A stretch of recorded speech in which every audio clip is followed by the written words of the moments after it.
This episode of the Creep Street Podcast is brought to you by Martini Coffee Roasters. You know, people always look at me weird when I say I start off every morning with a big old martini. But then I set them straight, and I tell them I'm talking about Martini Coffee Roasters coffee. A delicious coffee made by the Martini family. They roast their coffee using a traditional method of sight and sound to roast those little babies to perfection. And they also sell green coffee beans for those home roasters out there. And right now, fans of the Creep Street Podcast can get 20% off their entire order by using the code CREEPSTREET at martinicoffee.com. Once again, for 20% off your order, use the code CREEPSTREET at martinicoffee.com. Martini Coffee Roasters, the perfect coffee to keep you creeps caffeinated.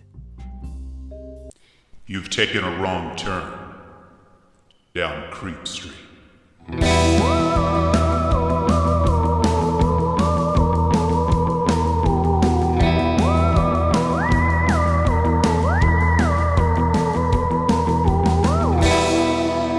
Citizens of the Milky Way, this is Maureen Bogey. And this is Dylan Hackworth. And you are listening to the Creep Street Podcast. Oh, yeah.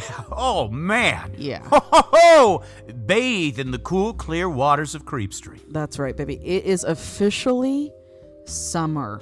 You know what I mean? It is summertime. We are out here grinding, doing the damn thing, enjoying summer. Thank you for being here with us for we're going to have a spooky summer. Oh, yeah, we are. You know, we just are. We sure are. We have a lot of cool things in the pipeline. Yes. No, few things before we get going. Of course, thank you for being here. Remember to like, rate, subscribe, tell a friend about us, leave a review, post about us on social media, anything like that. Speaking of social media, you can follow us on Instagram and TikTok and Facebook at Creep Street Podcast, Twitter at Creep Street Pod. On Facebook, we have a subgroup called Citizens of the Milky Way, a Creep Street fan page. Yeah. Highly recommend you check that out. We also have a dang Patreon, okay? A ding-dang Patreon. You know what I mean? And there we have all sorts of bonus content to get you where you need to go. Absolutely. Because we know that one episode a week it's just not enough, and so we've got that extra content for you. It is over at patreon.com/creepstreetpodcast. Yes. Also, a quick birthday shout out to the loathsome Johnny Love. Oh, of course. Yes. Happy birthday. He just had a birthday this week. Friend of the show, someone we both cherish. Oh, yeah. And love dearly, Mr. Johnny Love. We hope it was a wonderful birthday, and we hope you enjoyed the show. Big time, big time. And also, we are prepping for our Listener Stories episode, as many of you know. So please remember to reach out to us and tell us your true, personal, spooky, scary experience. Whether that is, you lived in a haunted house. You thought you saw a ghost at a friend's house. Maybe the town you're from has a spooky urban legend attached to it. Anything like this, we want to hear all about it. So please email us your stories at creepstreetpodcast@gmail.com, or you can DM us on any of our socials, and you will be on our next Personal Stories episode coming up next month. So last week, we dove into one hell of a crazy story with a lot of emotion attached to it. Gosh darn it. Yes. We popped off. And believe it or not, a lot was edited out. Oh, there was a good 45 minutes of material edited out. Now, keep in mind, not story, not actual content. We will never edit out like actual story content that has to do with like fat or just the story. We're not going to cut a story short. Yeah. What we cut out is our ranting. And boy, oh boy, with a story like last week, there was a lot of ranting. A lot. And we know you got to serve some of it up to the squad, which we did, but we didn't want to overwhelm you. It was a lot. So thank you to everyone who has listened to that episode, shared it on social media, all of those things. We really appreciate it. And thank you for your kind words about it.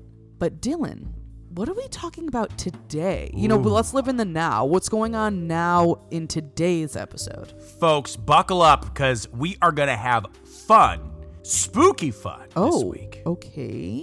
Today we are talking about Encounter at Cowichan District Hospital.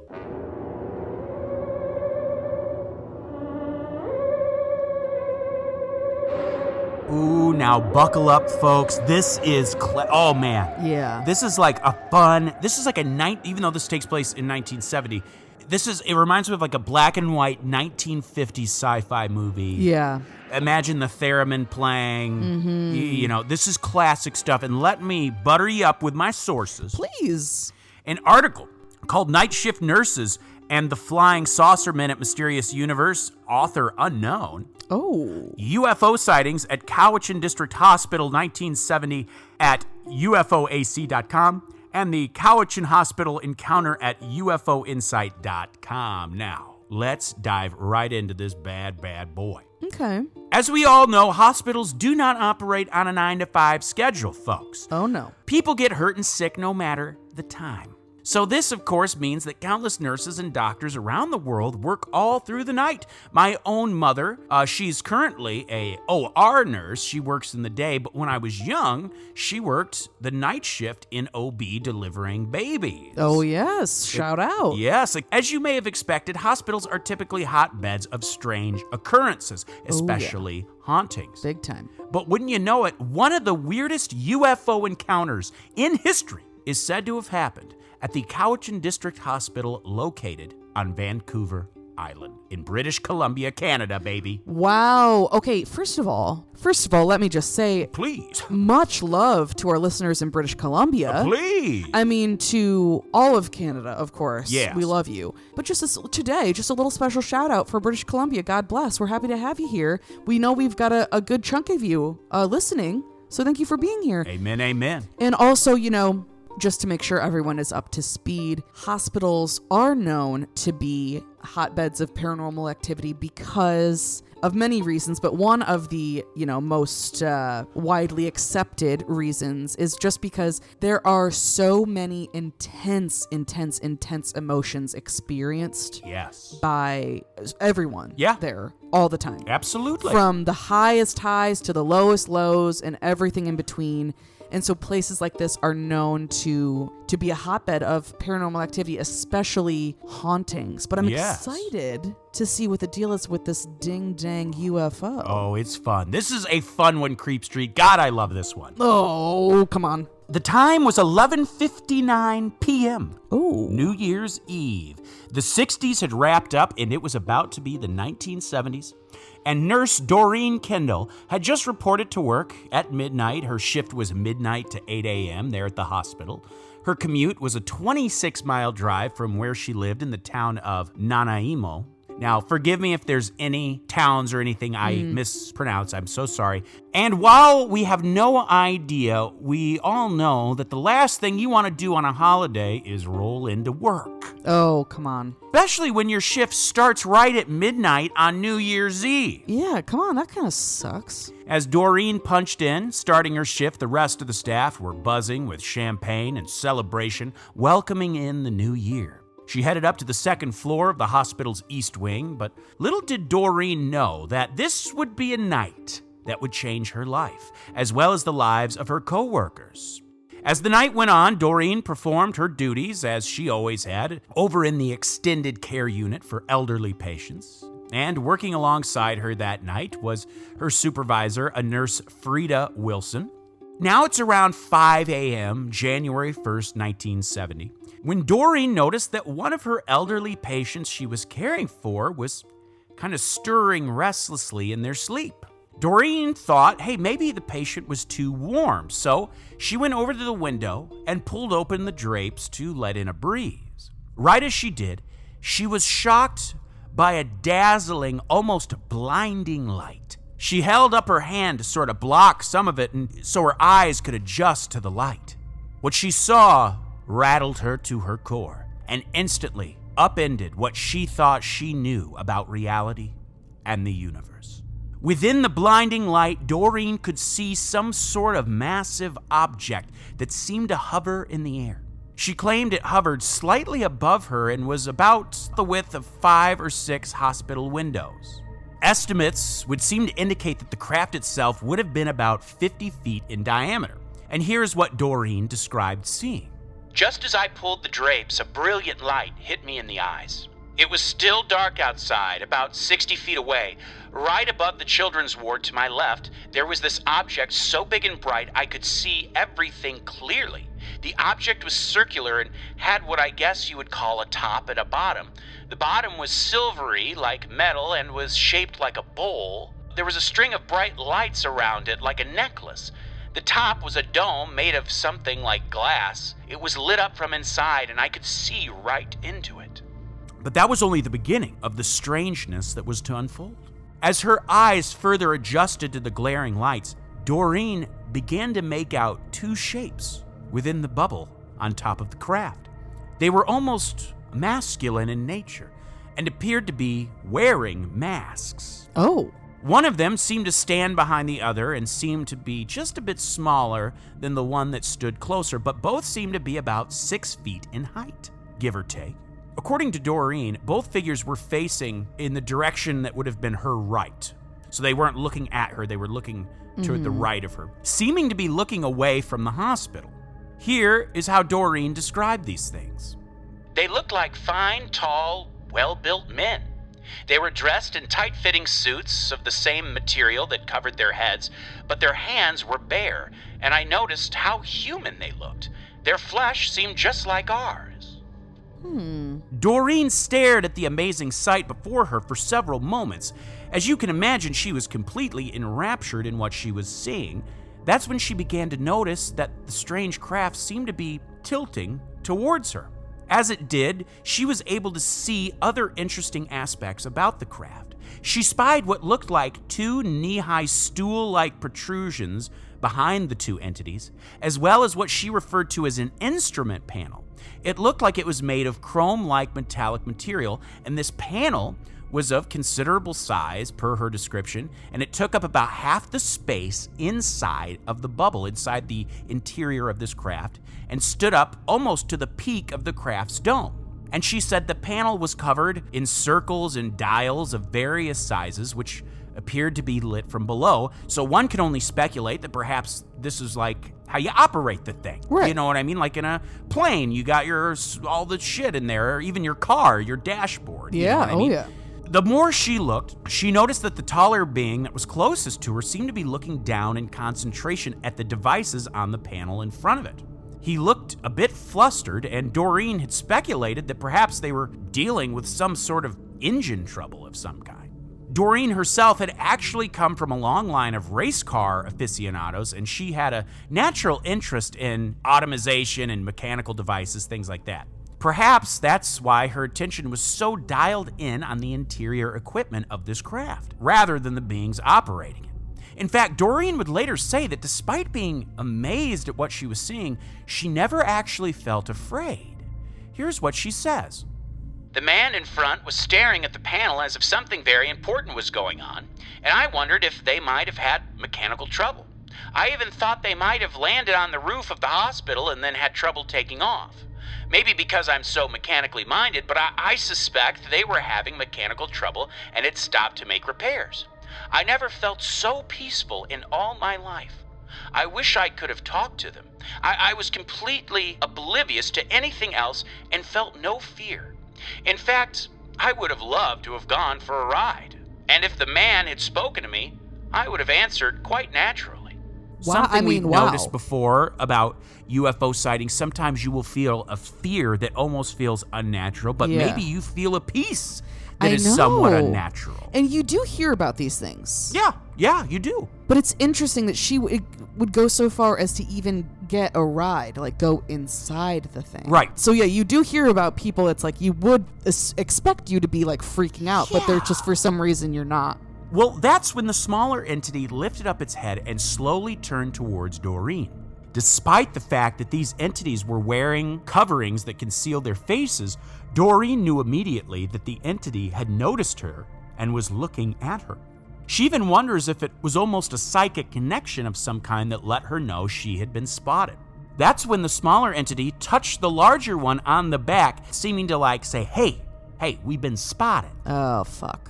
Here's what Doreen says happened. He seemed to look right at me, but I couldn't see his face. It was covered by a darkish material that looked softer than the rest of his suit. I'm sure he saw me because he touched the other man on the back. He was wearing a darkish fabric similar to his uniform and headgear, which obscured his facial features. When he did this, the man in front reached down, took hold of something like a lever beside him. I'll never forget how deliberately he did it. He pushed it back and forth, and the saucer, or whatever you'd call it, started to circle slowly, still close to the building, in an anti-clockwise direction. So in all this excitement, Doreen had forgotten that her coworker Frida Wilson was there too, not far away. Frida had not yet noticed what was going on, and Doreen was hesitant to make any sudden movements, sort of like that feeling you get if you see say you see a deer in the wild and you're admiring it, and you don't want to move too fast and scare it away. She had that feeling like, if I move too quick, they might zip off, Oh, yeah. So as calmly as she could, Doreen waved over Frida to have a look for herself. Doreen would later say, "Then, when I did think of it, I guess I hesitated. I felt I mustn't make a noise or do anything that would break the trend of what was happening.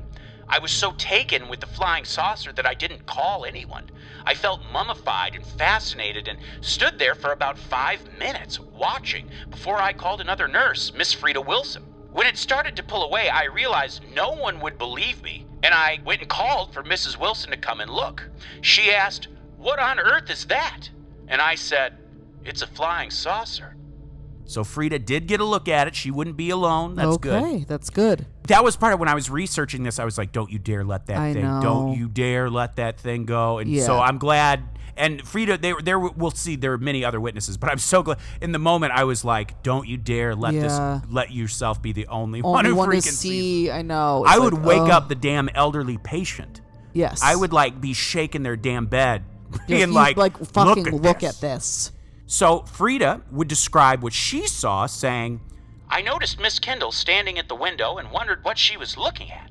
In fact, I was just going to see when she beckoned to me, and then I saw this great big light over the patio outside the children's ward. I'd say it was quite a bit larger than a car. It looked circular in shape, and the far side seemed to be higher than the side near us. It was moving around slowly, and then it just started to move away. I didn't really see any top or bottom to it. It was all just tremendously bright." While realizing they might be the only witnesses, Doreen and Frida ran down the hall to grab whomever they could. 2 of their fellow co-workers, a Miss Appleby and a Mrs. Clarkson, both skeptics, by the way, followed them in a hurry back to the window. By now, the craft had pulled away enough that they were unable to see the beings inside of it, but they could certainly get a good look at the brightly glowing craft hovering outside the hospital. Right. Frida would later confirm that the craft stretched about 5 to 6 windows in length, comparing it to the hospital, just like big. Just like Doreen had.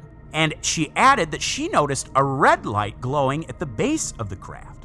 And all of them would later confirm that the craft seemed to rotate slowly and that it was completely silent. Yikes. Okay, we've heard that before. The group of nurses watched in astonishment as the craft slowly drifted off to the southeast, finally disappearing behind a grove of trees that bordered the facility. Just then, 2 other nurses who heard about the commotion came running into the room, but were too late to get a glimpse. Oh, you hate to hear it. One of the nurses then took off to a bathroom down the hall that was in the direction the craft had headed, and she claimed that she saw the craft rotate about 5 times before it shot off like a streak of light out of sight. Wow. So here's what I want to say before we continue. All right. I wonder whether or not the people, because it almost sounds human, like maybe humans operating craft, operating technology that maybe they got from extraterrestrials, but who knows, maybe it was actual ETs in the craft. Yeah. Here's what I'm thinking. Pop off? Because they clearly looked like, oh, someone sees us. Right. What I think is they have some sort of camouflage technology. Right. And they said maybe there was something wrong with the engine. Because, if you don't want to get seen, you're not going to park right outside a hospital. No, yeah, that's very weird. Extraterrestrial or not, you're not that stupid. Yeah. So my idea maybe is that, and I'm not the only one, I'm sure it does, is that maybe typically it utilizes a sort of camouflaging technology, and they didn't realize it wasn't on or wasn't working at the moment, because it was literally out of a cartoon, hey. Yeah, hey. And then they, slowly got out of there. Because clearly they seemed surprised they were spotted. Yeah. So that's what I think is, typically they must have some sort of a cloaking technology. Yeah. And they just didn't realize maybe she's right. Maybe there was some sort of engine trouble. They were having trouble taking off. And at the same time, their camo was down. Some sort of mistake or error. Yeah. Or something. Well, this was an incredible encounter, and as you might expect, skeptics were quick to try and tear it apart. Oh, God. For one, they mention how Doreen was the only one to see these beings inside the craft. Even Frida, by that point, it had moved far enough away that she couldn't actually see the beings. Okay. And because no other witnesses saw the actual people inside of it, they take this as evidence of stories not lining up and that Doreen was lying. Well, first of all, That's insane. all of them saw a fucking craft. Yeah, maybe only one saw beings inside of it, but isn't a flying fucking saucer good enough? So it's like everyone saw a flying goddamn saucer. Yeah. People are so annoying. Yeah. It's like, well, these stories aren't lining up. It's like, well, they actually are. Right. They're just different perspectives. Like, are you a child? Like, how do you not understand that? Just because one person saw the beings, it's like, okay, well, yeah, because the beings moved. Right. It's like, so maybe from her vantage point, she was the only one that could see the beings at that time. It's like, it literally doesn't even compute. It's like, I don't get, people are fucking kooks. Well, hey, no sweat, because Doreen did not have time for the haters and dismissed these critiques. Very good, very good. Here's what she said. I think Mrs. Wilson must have come just a bit too late. After the thing circled 4 or 5 times, it started going away, farther along by the roof of the children's ward, and I couldn't see inside it then either. So there you go. The author of my main source even puts forth a possible reason why Frida may not have seen the beings while Doreen did. They write that often UFO researchers will point out that in the huge amounts of reported UFO cases, there seems to be a trend that when a craft is seen while hovering stationary, they seem to glow less brightly than when they were in motion. The hypothesis here is that since the craft was in the process of taking off when Frida first saw it, perhaps it was brighter then, and thus the beings were hidden within the light. Yeah, I could see that. This is only speculation, but something to think about. It makes, I see it. Yeah, and remember also, Doreen said it looked silvery on bottom, but Frida noticed a red light. Maybe when it's gearing up to take off, these things, who knows? It could be both. Remember, this happened on New Year's Day, 1970. This year, New Year's Day happened to fall on a Thursday. So when she returned to work again the following Monday, Doreen claimed she felt no timidness, no anxiety at all. She felt very calm, just as she did during the actual encounter. So weird. I would be freaking the fuck out. Right. UFO side, just what are my coworkers going to say, Yeah. And she knew there was probably going to be those that rolled their eyes at her story, but she did not give a good goddamn. God bless. I love this. She had always believed in UFOs, and now she had personal confirmation. She would later say, The reason I was so terrifically interested was because I always believed that there were unidentified flying objects. But now I'm absolutely convinced. Well, there you have it. Her friend and coworker Frida, though, had not been a believer, and this encounter had left her anxious and uneasy. It was interesting to note how different these two women's reactions were once again. I feel like Frida would probably have even if you were already a believer, you might have excitement, but you're probably also timid, whereas calmness, it almost seems like Doreen got a little dose of some sort of but who knows? Some researchers have speculated that why Doreen was so calm and collected was perhaps due to her being overcome by some sort of hypnotic wave being emitted from the ship.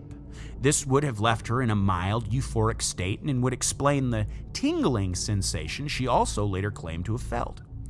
Others say that maybe since she had already believed in extraterrestrial life and the beings themselves seemed unthreatening and, from her description, almost human-like, maybe she just didn't feel afraid. Yeah. Whereas if the thing was 10 feet tall with tentacles and shit, you know, you might be, even if they're friendly, you might be a little more timid. You're kind of freaking the fuck out, yeah. And of course, we've talked about maybe these things can present themselves in ways to be less terrifying or to be more terrifying, depending on whatever's needed, you know. Yeah, basically like Pennywise, but not as fucked up. Exactly. Doreen even took the time to record the incident in the hospital's working schedule, writing, At 5 a.m., I saw a flying saucer as low as the 3rd floor of the hospital when I pulled the curtains. There were 2 men or figures in the dome flying towards Victoria.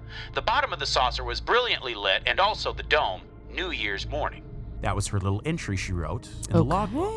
Okay. Now, it must be said that Doreen confessed to having a bad sense of direction. Yeah. And when a reconstruction of the event was later conducted, it appears that she was mistaken about the direction that the UFO actually had taken when leaving. She said it seemed to head in the direction of Victoria, but according to researchers, it seems as though the craft had actually headed south. But later reports said that it had headed in a northeasterly direction. But this could be because the craft maybe just fucking changed directions, too. Once it was out of her viewpoint. Yeah. You know what I mean? It's like when you see a car drive down the road and out of sight. Doesn't mean that car's driving that same direction way the whole forever. time. They got to take a turn sometime. Right. Or park. I'm just going to take a stance. I'm going to Please. stand up. Please. And I'm going to speak my truth. And I'm going to say I, Maureen Victoria Bogey, kind of Hackworth, not legally because it's too hard. I refuse. That's too much paperwork. But I have no sense of direction. Right. Okay. I don't know where anything is at any time, and I don't know how to get there. So I understand this woman because especially when you're inside, it's very confusing to know which direction you're facing. I don't care if there's a window, okay? It's confusing. So I stand with her. What's also interesting to note is that Doreen says she didn't feel like herself for some time after the encounter. Her brother and coworkers mentioned the difference in her attitude, and this is what Doreen said. For at least a week after that, I didn't feel quite like my usual self. I think that normally I'm an outgoing sort of person, but now I felt very subdued, and some of the other nurses said I seemed preoccupied. But not like preoccupied like she's worried or something, almost like she's still in this charmed you know what I mean? Like, Yeah. like have you ever seen a friend that's super stoned but they're in just like a zen? Like Yeah. nothing can harsh her buzz, you know what I'm saying? Yeah. As the days went on, Doreen seemed to go back to normal and life at the hospital would return to normal routines. But weird things were going to happen again because this was just the first in a flap that would last about 2 weeks to 17 days. Wow. A true flap. A flippin' and a flap. Flippity floppity, folks. Now, wouldn't you know it, this was not the only strange event happening on Vancouver Island that New Year's Day. Things would actually transpire that corroborate the story of the nurses at the hospital.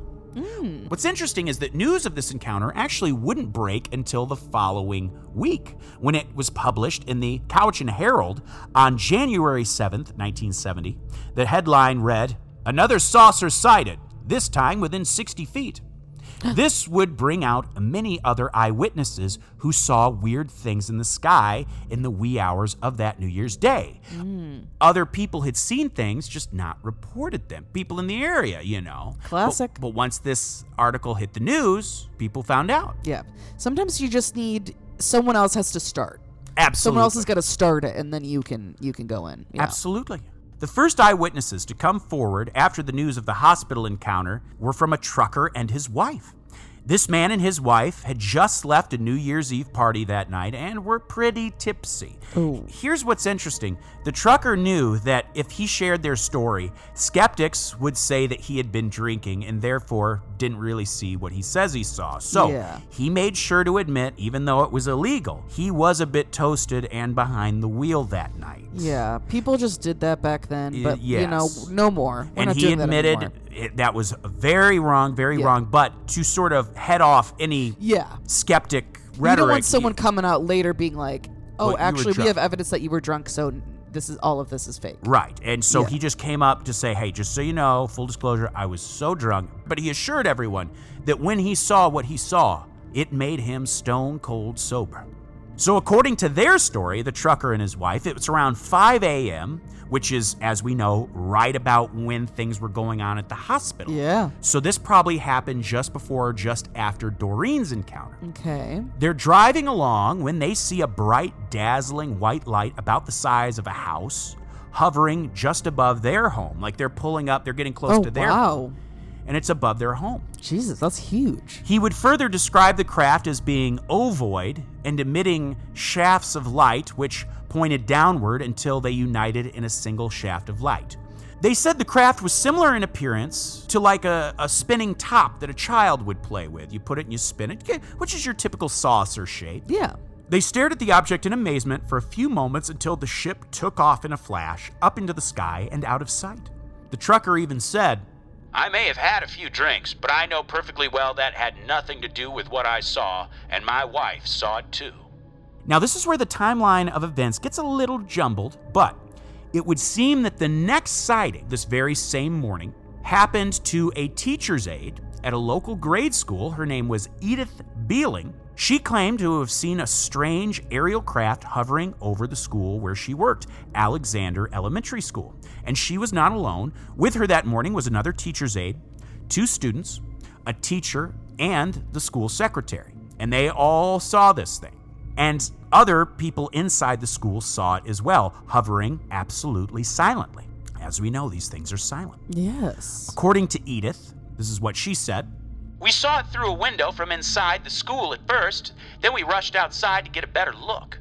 We were all pretty excited, and I think there was one who was even quite frightened. I felt like ringing the school bell, but decided I had better not. The ring definitely looked as if it was made of some solid substance. It was like a very large, heavy hula hoop, and the material looked like thick, rolled-up plastic. It seemed to change in size slightly, perhaps because it was moving up and down. And we didn't have any real idea what size it was, but I would say a large plane could have fit into it about 15 times. Wow. I didn't realize this thing was this big. Yeah, this thing is pretty dang big. Oh my God. Now, according to Edith, the craft she saw was more ring/hula hoop shaped, but she did concede that it was very cloudy and overcast that morning, so maybe she didn't see it in its entirety, and the sighting only lasted for about 3 minutes before it shot off and out of view. And, who knows, how do we know these things aren't able to morph in there? Yeah. Because you hear about that, you hear, like, especially some of these recent ones that have been in the news, these craft that seem to almost have like a liquid metal, almost like they can conform to different shapes. It's amazing. The rest of that day would actually be pretty quiet. Okay. But when the sun went down, that all changed. This Vancouver Island UFO flap was about to go to the next level. About 10 miles away from the hospital where the first sighting was, lies a small village called Milky Way, which lies right on the shoreline. It's on the southeastern shore of the island. And there lived a 22-year-old nautical pilot and shipwright named Jim Drummond. He was apparently a master boat builder and was passionately converting an aged tugboat that he had acquired into a comfortable, livable home. Oh, wow. He actually lived there with his wife, Diane, and their son. Oh my gosh, wow. The boat was parked right by Jim's mother's house, Bea Drummond. It was about 7 p.m. now, so it's 7 p.m. of New Year's Day, so same day, but now we're in the evening time. It's around 7 p.m., and Bea Drummond was preparing a meal for the family, just sort of a New Year's Day meal. You love it. She walked to the back door to call everybody inside for dinner when she had the experience of a lifetime. Here is what she says happened. It was about 7 o'clock, and Jim and Diane were still on the boat, anchored close to the shore, when I went outside to call them in for dinner. Then I noticed a light in the sky moving over the bay. I couldn't tell how big it was. It was so bright, and it had a yellow, orangey glow like sunlight. I got so excited, I yelled to my son to look. So Jim's in the boat with Diane and their son, and suddenly he hears the sound of his mama frantically calling them to get out of the boat and to get inside. They come out of the boat, and they just see her pointing up into the sky. He's amazed by what he saw and quickly grabbed his telescope and camera from the boat. He later explained to investigators that because of his job, he was used to calculating the bearings of far-off objects, and he was confident in his observation of the craft. Oh. But what's a bummer is that Jim decided a photo of the craft from where they were would probably just look like a smudge of light on a black background, so he ditched the camera and used his telescope. Fuck. I mean, he's probably right, but damn. He would later say, quote, I looked up and saw this light coming in from the north, just about in line with our boat. It was skimming right under the overcast, which was about 900 feet. I ran into the cabin and grabbed my telescope and camera, and my wife came out with me to look. We were really excited. It was sort of egg-shaped in a vertical position, but the top and bottom were indistinct. It seemed to be transparent on top, and inside of it I thought I could see a set of lights, but I couldn't really make out any details. So aside from the necklace of light that Doreen had described, Yeah. Jim's description of the craft was very similar to what the nurses at the hospital saw. Absolutely. Like the kind of the classic saucer situation. Yeah. But regardless of how fascinating this was, Jim's mother, Bea, urged everyone to get in the house where it was safe. Yeah. To help them navigate in the dark, she turned on the floodlight that had been installed on the back porch. This would light, if it's nighttime out, you can light up the whole backyard with the flip of a switch. But when she did, the moment that floodlight came on, the strange craft seemed to have a bizarre reaction to it. Oh. Suddenly, as if in response to the floodlight, the object plummeted about 300 feet and began to hover over the backyard between the house and Jim's boat, almost as if it didn't want Jim and his family going into the house. Yeah, that's weird. But that's when it got even weirder. Here is what Jim says happened next. Just at that point, something came out of that thing, which by then had slowed down almost to a stop. It was a ray of light, like a very thin neon tube, and it was in pieces, something like the dots and dashes of Morse code. It came down in a curve, and then it flashed right out, all of it at the same time. My hair just stood up on end. I couldn't imagine anything like that. They all stopped in terror. What was this thing planning to do? But then suddenly, it just took off, out of sight, heading in a southward direction. Bea Drummond tried to run to another part of the house to get a glimpse of it, but was unsuccessful. She would later say, I ran out to the other side of my house, but I couldn't see over the trees. I tried to phone some of the neighbors, but I couldn't get through on the party line. Jim watched the thing for as long as he could through his telescope, and he would later testify further, saying, It was brighter in the middle, and I could see 4 distinct lights of the same color that looked like tips of candles, only a bit bigger. I have never heard of anything that could maneuver that slow and fast without making some sort of a noise. And we hear that all the time in these UFO cases, especially in these newer UFO cases where it's like with this stuff that you may have heard on the news now about how it's like how it's silent. Yes, absolutely. Able to make 90-degree turns in an instant, you know. Crazy stuff. The following week, when the story about the nurses' encounter hit the papers, it was followed by a smaller story with a headline that simply read, Second Sighting. Oh. That was all the fanfare that the Drummond family's encounter received in the press, but perhaps that was the best for Bea Drummond's sake. According to her daughter, Fran Drummond, she had hardly ever spoke of that night until her death in 2007 out of fear of being called a nut. Oh no, I hate that shit. She apparently didn't ever, when it was ever brought up, she did not want to talk about it until the day she died. Yeah, we've heard lots of stories like that, and it sucks. It's like, let people just be. Well, the Hallett family were also witness to strange things that New Year's Day on Vancouver Island. Oh, brother. The family consisted of one Judge George Hallett and his wife, and on this day, they happened to be entertaining some friends at their home with a New Year's dinner to celebrate the new year. They also happened to live in the village of Mill Bay, where the Drummonds lived. And it also just so happened that their home sat right behind the Drummonds' home. Oh, no. They just so happened to see this incredible sight as well and were able to confirm what the Drummonds had said. Nice. They claimed to have seen what looked like a massive orange light coasting leisurely along the water's edge.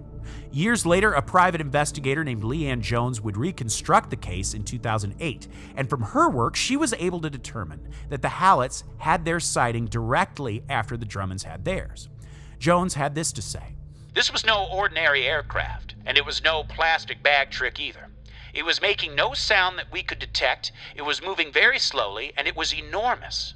I'm quite sure no one could play a trick with such a large apparatus without being spotted. We watched it for about 5 minutes until it seemed to disappear into the clouds. Such a large apparatus. We got to give it up for the word apparatus, first of all. Absolutely. An incredible word. Yes. But more so, interesting. The sightings just kept rolling in. Of course. Mere moments after the Drummonds and the Halletts had their sightings, so too would a man named Arthur Gillen and his wife. They spotted the craft as well. That same evening and at the same time, they were hosting a New Year's dinner with friends at the local Deer Lodge restaurant. Everyone in attendance would claim to have seen what they described as an absolutely huge glowing sphere traveling over the Stonehenge Peninsula. They estimated it to be about 10 miles away from where they were at the restaurant. According to Arthur Gillam, quote, All we could see was a large ball of light moving quite slowly, much slower than an airplane. It must have been very bright for us to have seen it from that distance. I don't think a helicopter would have been that bright. Now, yes, in the case of this particular sighting, the folks were a good distance away from it. But what it does tell us is that between their sighting, along with the Drummonds and the Hallets and everything going on at the hospital, there was definitely something in the skies over Mill Bay. Oh yeah, for damn sure. But wouldn't you know it, this was far from the first time UFO activity had been reported on Vancouver Island. I believe it. I believe it. And it's obviously still a hotbed for it today. But prior to January 1st, 1970, there were many alleged sightings. For example, the town of Duncan is actually the town where the Cowichan District Hospital is, the CDH. Oh, okay. The town itself is called Duncan. Okay. Even the dang mayor of Duncan himself claimed to have had a sighting in 1964. Oh my God. Mayor Jim Coffey was relaxing in his home sometime, it was late 1964, when he heard a strange sound that he described like roaring turbines. Oh. In a flash, the mayor got to his feet, ran to the window, and he threw back the curtains. He was in awe of the sight that was before him. He claimed his entire backyard was bathed in a dazzling, bright white light. It seemed to be emanating downward from something above. While he couldn't see where it was coming from, he noticed that in the orchard in his backyard, there was a doe who was also captivated by this bright light just standing there. Wow. Thinking fast, the mayor grabbed his rifle and ran outside, but the second his door flew open, the bright light went out. Yeah. And for a brief moment, he saw what he described as a large, non-aerodynamic craft shoot off soundlessly at a high rate of speed. Now, interesting that it was soundless then, Yeah. but he heard a weird turbine-like engine or something. And maybe that was like kind of what we said before, where there was like some kind of like error or mistake or something, where there's like something that they can do to make it silent. Right. And it like wasn't working for a minute or something. I don't know. These are just thoughts. And this would not be the last time the mayor would have a UFO encounter. Jumping ahead now to January 17th, 1970. So now it's a couple weeks after the New Year's Day encounters. Right. The mayor was arriving home from a city council meeting when he noticed his neighbor was gazing upward. There in the sky was a strange bulky craft that hovered over a nearby power plant that seemed to glow with a purple light. The mayor quickly ran inside to alert his wife and fetch his binoculars. Together, they watched this ship perform maneuvers that seemed impossible for technology at the time. We've seen this a million times. Yeah. It reportedly did such things as sudden reversals of direction at high speeds, as well as stop instantly on a dime. Yeah. Just things like that. They watched this circus act for about 10 minutes until suddenly the ship just rocketed off at an incredible rate of speed in the direction of Mount Provost. As it sped off into the distance, they watched it cut about a 90-degree angle and then zip off out of sight. The very next day, the story was in the local paper that told of an amateur astronomer and a UFO buff named Vernon Stanley Jones, who had actually built his own observation tower right there in Duncan off of Richards Trail Road. Oh, hell yeah. So Vernon had built this observation tower right near his home, which was close to the CDH, the hospital. He had always had a fascination with tales of extraterrestrial visitors and wanted to know why the heck they had come to his small town on Vancouver Island. He was fervently dedicated to recording sightings and collecting evidence. And just a few days after the flap had begun on New Year's Day, Vernon would have a sighting himself on January 6th, 1970. 1970. It was around 11 p.m., and Vernon and his wife happened to spot what they described as a massive orange disc-shaped object flying slowly over Lakes Hill Road as they were driving. Quickly, they pulled the car over and turned out the lights. For about 8 minutes, they watched in bewilderment as this craft hovered silently about 500 to 1,000 feet off the ground. But the couple was not alone. Apparently, other witnesses had also parked their cars to watch as well. Vernon and his wife, as well as the other witnesses, all claimed that the craft then began to emit a series of what seemed like fireballs as it started to travel northward. The author of the source that I used makes a great connection here, saying that what if these fireballs they described were actually the same thing that Jim reported seeing, Jim Drummond, that almost looked like Morse code, those broken lines of light. Interesting. Perhaps, but whatever it was, Vernon would say that the ship was the biggest thing he had ever seen. He further elaborated, saying, When it reached the bottom of the hill, it paused briefly and then turned right and flew over Duncan. While it was over the center of Duncan, it stopped again, and we watched it just hanging there for a while, and then it moved off due west more rapidly. Vernon speculated that perhaps what they were seeing was the return of a phenomenon previously known to the folks of Vancouver Island as the beepers. He explained in an interview with reporter Sharon Curry that 2 years prior to these events, folks living in the Cowichan region claimed to be hearing what they described as beeping sounds. But from what they were coming from, no one could find out. No one knew what these beeping sounds were coming from. A local ham radio operator even caught the sounds as well, but had no idea what they could be coming from. The story of Vernon and his wife's encounter hit the papers on January 14th, 1970, with a headline that read, "Local witnesses claim UFOs eject fireballs." Here's an excerpt from that news story. Fireballs ejected from a UFO hovering over the Maple Bay and Crofton area last week could mark the return of the beepers. Vernon Stanley Jones, president of the Cowichan UFO Club, advocated. Stanley Jones, considered an expert on UFOs for more than a decade, mooted such a possibility after he, his wife, and several other people in the area witnessed a large, bright, yellow-orange craft cruising over the area Tuesday, January 6, 1970. Now, something interesting noted by researcher Leanne Jones is that the site of Vernon's encounter on Lakes Hill Road was less than 2 miles from the power station mentioned by Mayor Coffey in his story. Both Vernon and the mayor suspect that the craft were perhaps somehow absorbing energy from this power station, just as one might refuel their vehicle or recharge their phone. Oh, that's interesting. And here on Creep Street, this idea is nothing new. Think of how, in the UFO cases we've covered, these craft will often be spotted, say, over places of energy production, whether it's a power grid or a nuclear facility. Yeah. Here's what Mayor Coffey says. Actually, I didn't talk with Vernon until after I spotted his report about the event in the Times-Colonist a day or so later. When I called and advised him that I thought the craft was over his neck of the woods, he stated that he thought it was over Duncan. At this point, I suggested that it was neither. It had to be somewhere in between, which would have placed it over or near the AC/DC substation on the Island Highway. I then suggested that the craft may have been refueling by tapping into the energy field of the substation.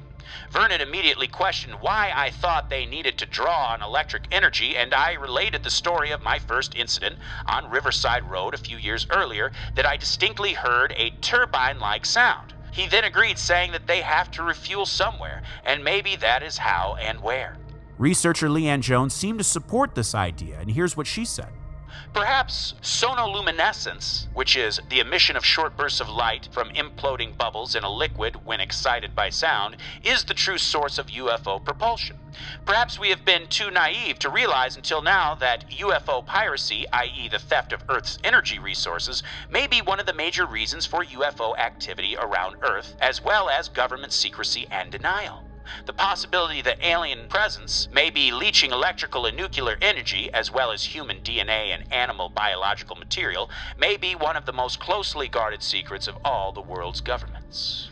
Yeah, I mean, come on, there's been cases all around the damn world, I don't know. Right. But this strange UFO flap wasn't over just yet. Ah, fuck. The final sighting came the following month in February of 1970, when a farmer named John Vanderhook got fed up and called the authorities, saying that motorists were congregating in front of his property. According to John, they were all there to catch a glimpse of a, quote, red thing in the air. And this thing in the air, he said, was red on the bottom and white on top. And while on the phone with authorities, he watched as the strange craft made its way westward before vanishing out of sight within the mountains. Whoa. That would be a wrap on this specific UFO flap, though it must be restated that there are numerous sightings in this area all the time. Now, remember Jim Drummond? Oh, yeah. Well, in the days that followed his strange encounter, Jim claims he was visited by a U.S. Air Force officer from Nevada. Oh, interesting. This person claimed to be a representative of the famous Project Blue Book. For folks unfamiliar with Project Blue Book, it's something that comes up on this show from time to time in UFO stories. It's something we will cover directly in its own episode. But what's interesting to note here, though, is that Project Blue Book, which I'll explain was a government-initiated program investigating UFOs. What's interesting to note here is that Project Blue Book had been disbanded just a month earlier in December of 1969. Its disbanding was due to the highly questionable Condon Committee report, but we will save that story for its own proper episode. Yeah. The point is, apparently, Blue Book members were still out investigating even after the project was supposedly disbanded. But many have speculated that, though perhaps the man who paid Jim Drummond a visit, maybe they weren't actually from Project Blue Book, but a more secretive organization, perhaps the CIA, the NSA, maybe the OSI, the Air Force Office of Special Investigations, or maybe the Men in Black. Dylan, wow. What a wild cuckoo case. And I'm glad you brought up the Men in Black because I was wondering that as well. It seems like these guys show up in these situations, and also weird that it was in a U.S. Air Force situation and it was in Canada. That's another great point. Absolutely, you're absolutely right. Very strange stuff. Well, Dylan, thank you so much for doing all of that wonderful research and just putting together another great episode for us. Hey, it was my pleasure, and I'll tell you what, Maureen. What? I got a list of names I wouldn't mind going for a little flying saucer ride with. Okay, let's hear them. Folks, give it on up for our top-tier Patreon subscribers. Of course, the Dream James Watkins, the Finnish Face Fiat Lundqvist, the Madman Marcus Hall, the Vivacious Vicky McHugh, the Tenacious Teresa Hackworth, the Heartbreak Kid Chris Hackworth, the Oh-So-Suave Sean Richardson, the British Bonebreaker Bex Martin, the Notorious Nicholas Barker, the Terrifying Taylor Lashmet, the Count of Cool Cameron Corliss, the Archduke of Attitude Adam Archer, the Sinister Sam Kiker, the Nightmare of New Zealand Noeline Vivilli, the Loathsome Johnny Love, the Carnivorous Kevin Bogey, the Killer Stud Carl Staub, the Firestarter Heather Carter, the Conqueror Christopher Damian Damaris, the Awfully Awesome Annie, the Murderous Maggie Leach, the Sir of Sexy Sam Hackworth, the Evil Elizabeth Riley, Lauren Hellfire Hernandez Lopez, the Maniacal Laura Maynard, the Vicious Karen Van Buren, the Arch Nemesis Aaron Bird, the Sadistic Sergio Castillo, the Rapscallion Ryan Crum, the Beast Benjamin Huang, the Devilish Chris Doucette, the Psycho Sam, the Electric Emily Jiang, the Renegade Corey Ramos, the Crazed Carlos, the Antagonist Andrew Park, the Monstrous Michaela Schur, the Witchy Wonder J.P. Weimer, the Freaky Ben Forsyth, and the Barbaric Andrew Barry. Whoa, wow, wowza. Thank you all so dang much for being here today. Wow, thank you so much to our top tier Patreon subscribers. We are so grateful for you. Thank you to all of our Patreon subscribers, and thank you to all of you for listening today. Thank you so much. Just another reminder to please send in those personal stories. Yes. Slam us with a like, a rate, a review, subscribe. Share us on social media. Tell your cousins about us. Tell your neighbor about us. Tell your mechanic about us. Anyone. Just spread the dang good word. It really does help us out, and we really appreciate it. Citizens of the Milky Way, my name is Dylan Hackworth. I'm Maureen Bogey. A good night and goodbye. Goodbye.